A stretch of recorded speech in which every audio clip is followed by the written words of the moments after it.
Just going to go over a few things with you from our perspective at Georgia Crop Improvement, what we're expecting to see, a little bit of a recap on what we saw last year in terms of seed acres that were harvested, and then go into a bit about what we're seeing right now early on seed test results, and a couple other things that may be of importance to you. So I said we're going to look at certified acres. We're going to give you a real quick update on seed quality, and I got to say this is very preliminary because the lab is just really starting to get cranked up on doing those samples. So it's going to be preliminary, but I think we can give you a little bit of a snapshot as to what we're seeing right now.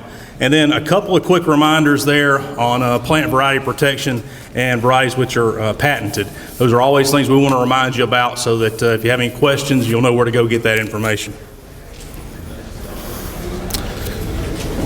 Our certified acres were down slightly last year, but still a really strong number, about 131,000 acres in production for seed. Just over 1,000 acres were rejected. Primarily, and for those of you who've grown seed peanuts before, the big reason why we may reject a field is due to isolation issues. You've got two varieties planted, budded right up against each other with no separation. That tends to be the biggest reason why we might reject a field. We completed all our field inspections, and I got to give a big hats off to our team at Georgia Crop. We've got a small group of guys, but they do an outstanding job getting around to all the bind points, checking all the fields, and we're real pleased with what we saw.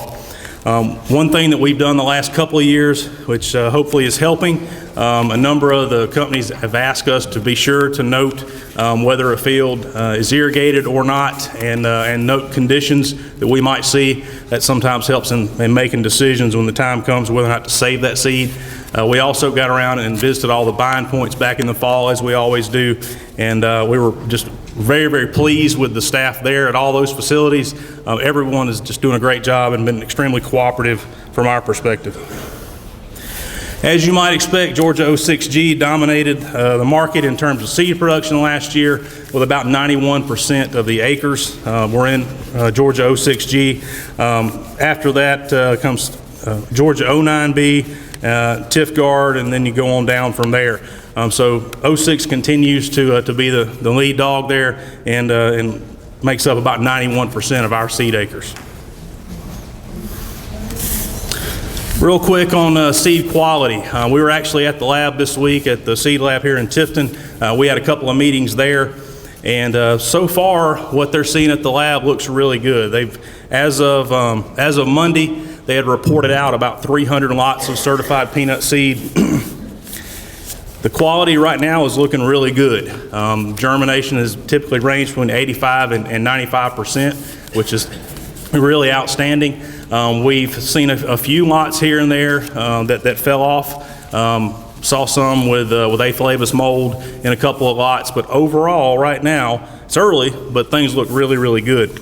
So we're hopeful that we're going to have a really good year this year for seed quality. Supply will certainly be tight with everything that we're hearing about acres. We expect supply to be tight, but if all our germs come back in a good place, then I think we're going to be okay. Real quick update on the seed lab. A few years ago, at the request of Commissioner of Agriculture, they put together a laboratory advisory council. And our executive director at Georgia Crop, my boss, Terry Hollifield, is the chair of that council. And we meet quarterly with the staff at the lab, essentially just to provide input and to get updates from them as to what they need. The seed lab is just doing a tremendous job right now. If you have an opportunity to visit with those folks, thank them for what they do. We've been very, very pleased with the progress they've made. Since the formation of the Seed Lab Advisory Council, they've had a third-party review, had another lab director from a really solid lab in another state come in and do a review of all their methods and procedures. They've established a quality assurance training manual for their staff. Another great thing that they're doing regularly, and we get copies of these reports, is they're doing refereed samples with the USDA Seed Lab in Gastonia, North Carolina, which has been terrific. And so far, the two labs are coming in almost dead even in terms of the results that they're reporting out. So it's been really good. One last thing that they've done at the lab, they have installed a greenhouse where they're able to do grow out samples now, and that's been a big help for us. Not so much on peanuts, while it is available, and they've done some grow outs on peanuts. For soybeans and some of the small grains and millet, that sort of thing, that greenhouse is going to provide us an extra tool that they need. Last two things real quick, Plant Variety Protection Act. Please remember that there are a number of varieties that do have PVP protection, Georgia 06G being the best example. I'll mention now that we've got some brochures in the back of the room. Chase Crawford with our team is back there, and he's got these. This has a list of all the varieties that are in production and whether they are PVP protected or if they're patent protected. With a PVP variety, a farmer can save enough seed to replant on his or her own property the next year, but he or she cannot sell any of that seed. And so that's PVP protection. Majority of y'all are familiar with that because it's Georgia 06G has that protection. Also 07W, 12Y, Greener, and Tifguard have that protection. We also have some varieties which are patented. A patented variety or a peanut that contains a patented gene, farmer can't save any of that seed for your own planting. It's not, by law, it's not allowed. You don't want to get into that kind of mess. So please, if you have questions about varieties, we hope you'll ask.